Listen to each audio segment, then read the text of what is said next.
Have you ever had any of the following? Antibiotics prior to surgery or dental treatment? No. Infective endocarditis? No. Heart trouble, a pacemaker, fibrillation, or heart murmur? No. Mitral valve prolapse? No. A heart attack? No. Stroke? No. A shunt, a port, or a stent placed? No. Okay, thanks, Mr. Finley. I'm going to go bring this to my instructor so we can get it okay.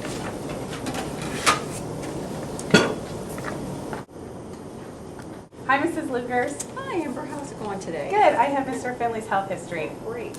Okay. Let's take a look here. Now, why is your patient taking aspirin?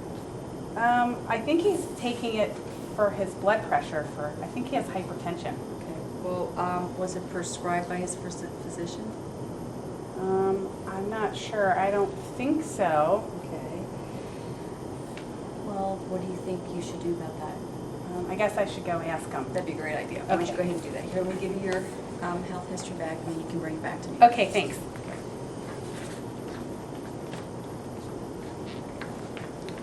Okay, here you go. Great. It looks like he's actually taking the aspirin because he just heard that it was good for his heart, and so he decided he would take it. Okay. But so- actually, his doctor didn't prescribe it for him. Well, it's always important to know all the facts in order to treat your patient effectively and really properly. So, can you explain some of the side effects and considerations for someone who is taking aspirin, especially when it's not been prescribed?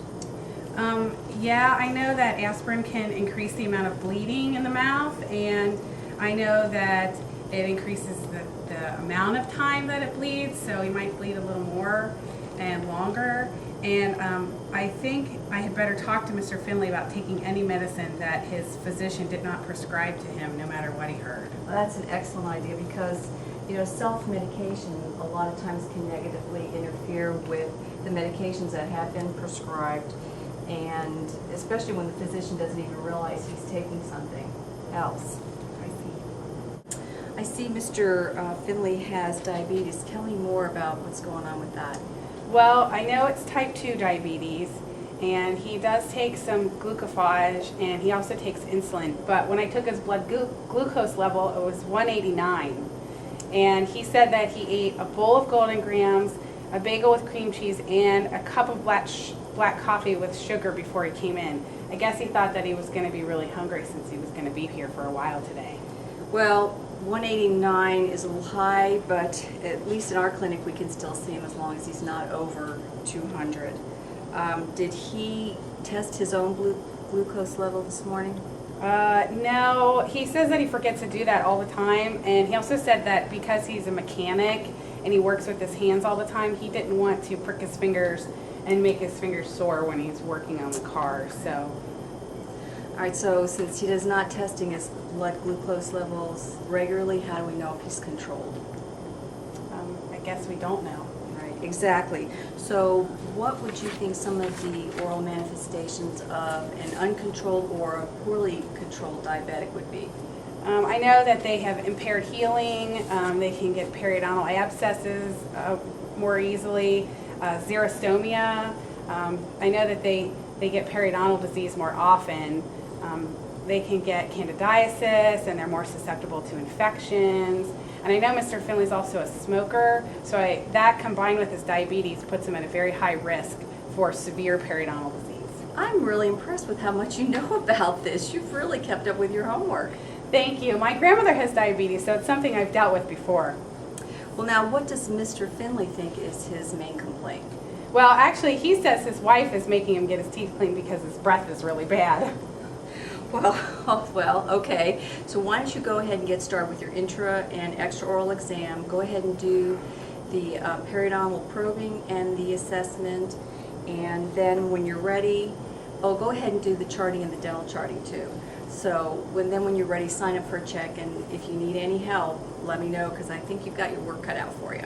Well, thank you. I appreciate it. I might need your help. Okay. Okay, Mr. Finley, looks like we're done with this part. I'm just going to sit you up here, and I'm going to go get my instructor to come over and do a check for us. Okay. Thanks. Hi, Mrs. Lugers. Hi. I'm ready for a check now. Mr. Finley has not had his teeth cleaned in 15 years, and it looks like the smoking and the diabetes have really affected his oral health. Now, what is it in his mouth that makes you say that? Well, he's got generalized keratinized gingiva, probably from the smoking. Pocket depths are 5 to 9 millimeters in the posterior areas and 3 to 5 millimeters in the anterior teeth. Although I think I need to reprobe after I debride because I wasn't able to probe some of the areas due to the amount of calculus. He also has generalized recession measuring from 3 to 5 millimeters, and it appears that he has mucogingival involvement on 22 through 27, and then the upper canines also. Plus he has class 2 mobility on 3 and 14, and he has class 2 frication involvement on those same teeth. He's got class 2 frication involvement on 18, 19, and 30, and he has generalized bleeding on probing in the papillary areas.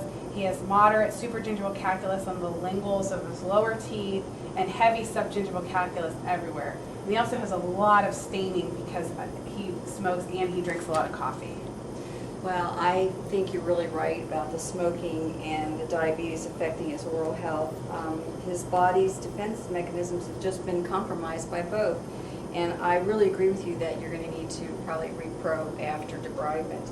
I definitely would recommend that. So what type of radiographs do you think that would be the best for Mr. Finley? Well, in addition to his periodontal problems, I think he might have some recurrent decay around the amalgams on the upper left side, 14 and 15. So I think actually he would need a full mouth series, but he's refusing x-rays. Why is he refusing x-rays? Well, I already told him that I thought he might have a cavity, and that's when he told me I should just take the film of the tooth with the cavity. I tried to tell him that we need more x-rays so that we could see all the bone level around his teeth, but he said that he can't afford it and he doesn't want to get cancer from the radiation. Well, what do you think you could tell him that would alleviate some of his fears? Well, I know I could tell him that we use a lead apron, and that helps to protect the other parts of the bodies that we aren't x-raying, and I know that we use a high-speed film. What else do you think you could tell him? Well, I know that the tube head on the x-ray unit is lead lined, so there's less scatter radiation. That's good, but what about talking to him about the benefits of x-rays versus the risk of not having x-rays taken? Well, I guess if we don't take the films, then it's impossible for us to know just how extensive the decay and the perio are, and it could cost more in the long run for treatment. Plus, he has risk factors like smoking and diabetes that compromise his oral health even more. And again, he hasn't been to the dentist in 15 years. And don't forget that his diabetes appears to be uncontrolled, or at the very least poorly controlled, which also makes him more susceptible to periodontal abscess and progressive bone loss. Yeah, that's true. Okay, well, I think I'm going to come over and take a look now for you. Okay, All thanks, right? Mrs. Okay. Luger.